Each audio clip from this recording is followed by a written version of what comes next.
Good morning all of you. आज का अपना टॉपिक है कि रूट्स में जो मॉडिफिकेशंस होते हैं, रूपांतरण है कि स्पेशल फिजियोलॉजिकल कार्यकीय फंक्शन के लिए। फंक्शन मतलब रूट। कभी कभी प्लांट्स में क्या होता है कि डिफरेंट टाइप्स के प्लांट्स होते हैं, उनमें रूट्स जो होती है बहुत ज्यादा मॉडिफाइड हो जाती है उसी के अनुकूल, एडेप्टेशन के अनुकूल। तो यहाँ हम उन्हीं की चर्चा करेंगे। यहाँ सिर्फ हम दो प्लांट्स की चर्चा करेंगे। दो प्रकार की रूट्स है, एपिफाइटिक रूट्स है और दूसरी है रेस्पिरेटरी रूट्स।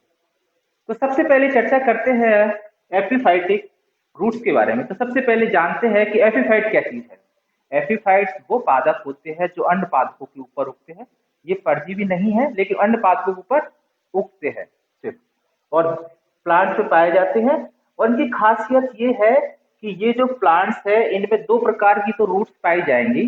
पहली जो रूट्स होती है वो होती है क्लाइंजिंग रूट्स। ये जो आप देख रहे हैं ये है क्लाइंजिंग रूट्स, जो कि क्या करती है, इनको जो होस्ट प्लांट है, पादप है, जिस पादप पे उगते हैं उसको चिपकाने का काम करते हैं।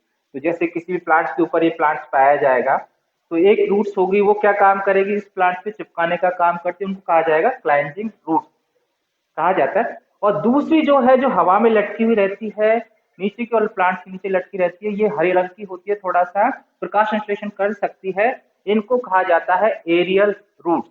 हाइग्रो एरियल रूट्स वायवीय मूल है और इनको अपशोषी जड़ें भी कहा जाता है।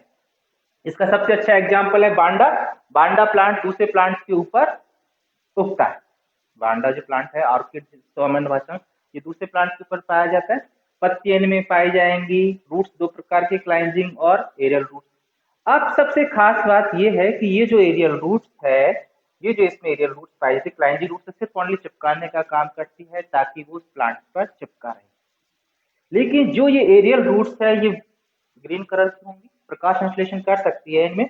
इनकी सबसे खास बात जो एरियल रूट्स की है कि इनमें विशेष प्रकार के टिश्यू पाए जाते हैं जिनको कहा जाता है बेलामेंट टिश्यू। जब इसके एनाटॉमी को देखते हैं तो इसमें विशेष प्रकार के टिश्यू पाए जाते हैं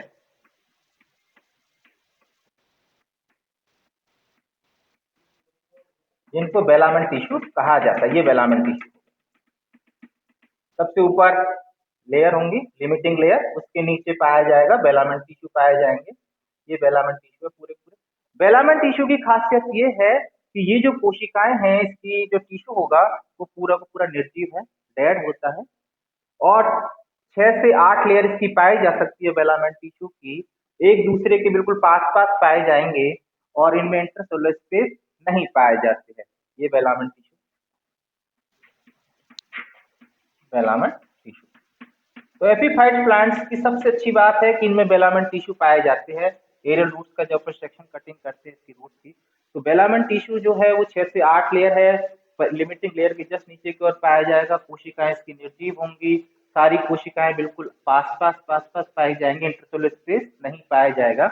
और ये जो जो रूट्स जो है वो स्पंज के जैसे होती है। स्पंज स्पंज में होते पोरस छिद्र पाए जाते हैं। तो इनमें क्या छोटे छोटे छिद्र पाए जाते हैं। स्पंज की बात है, जैसे कि स्पंज को पानी में डुबोते हैं या बाहर कहीं नमी में रखते हैं, तो वो स्पंज क्या करता है, पानी को, नमी को एब्जॉर्ब करने का काम करता है।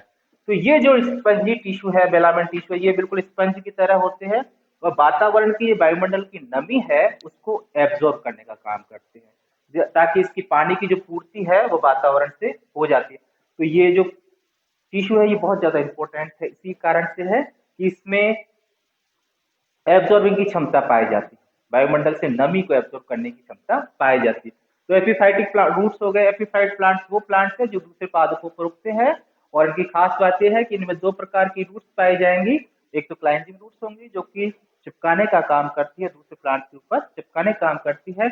और दूसरी जो हवा में लटकी हुई रूट्स होती है उनको कहा जाता है एरियल रूट्स, या वायवीय मूल भी इनको कह सकते हैं, वायवीय मूल या अवशोषित जड़ें। जब इनकी सेक्शन कटिंग की जाती है तो इनमें खास बात है कि सबसे ऊपर लिमिटिंग लेयर दिखेगी और उसके नीचे जो है वो बेलामेंट टिश्यू। तो बेलामेंट टिश्यू सबसे इंपॉर्टेंट चीज है यहाँ पर कि बेलामेंट टिश्यू का पाया जाना ऑर्किड प्लांट में। तो बेलामेंट टिश्यू एक तरह से स्पंज की भांति कार्य करता है जो कि नमी को अवशोषित करने का काम करता है। इसके नीचे इसमें एक्जोडर्मिस पाई जाती है।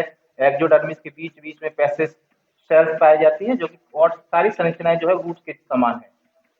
ये स्पंजी, ये पैसेज सेल्स हो गई जो कि मार्ग कोशिकाएं, पैसेज सेल्स। और ये हो गई इसकी एक्सोडर्मिस, फिलामेंट टिश्यू के नीचे की ओर एक्सोडर्मिस।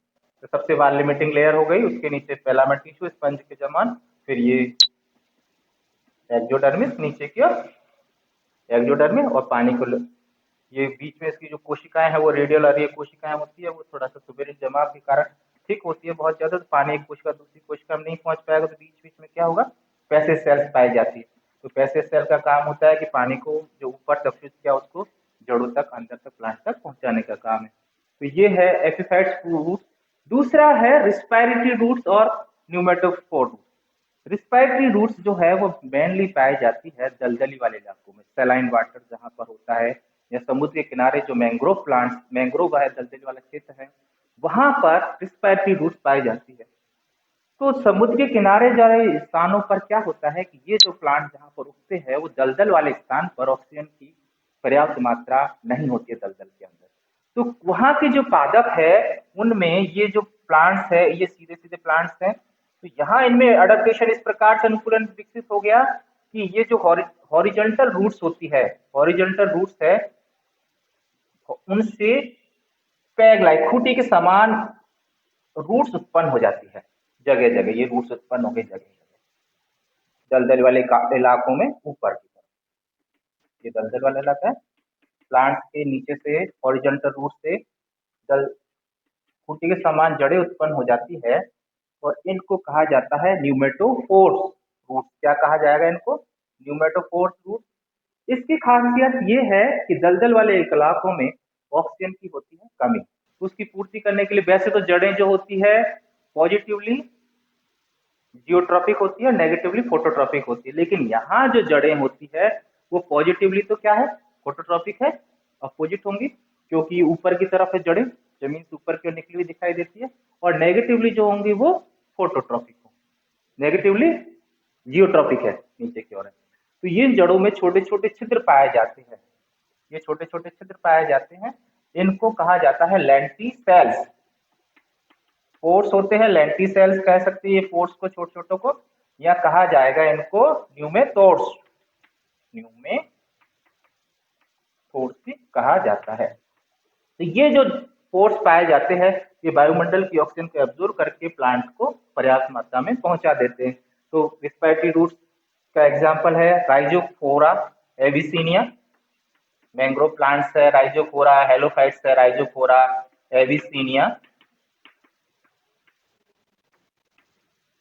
हेलोफाइट प्लांट में ये रिस्पायरेटरी रूट्स पाए जाते हैं। दोबारा एक बार सुनिए, रिस्पायरेटरी रूट्स एंड न्यूमेटोफोर्स किसमें है, दलदल वाले इलाकों में जहां पर मैंग्रोव प्लांट्स पाए जाते हैं, समुद्र किनारे होते हैं जहां ऑक्सीजन की कमी होती है, उन स्थानों पर क्या होता है कि मेन प्लांट से हॉरिजॉन्टल रूट्स निकलती है, ये हॉरिजॉन्टल रूट्स निकलती है और इनसे ऊर्ध्वाधर ऊपर की ओर छोटी छोटी खूंटी के समान बहुत सारी रूट्स उत्पन्न हो जाती है जिनको न्यूमेटोफोर्स रूट्स कहा जाता है।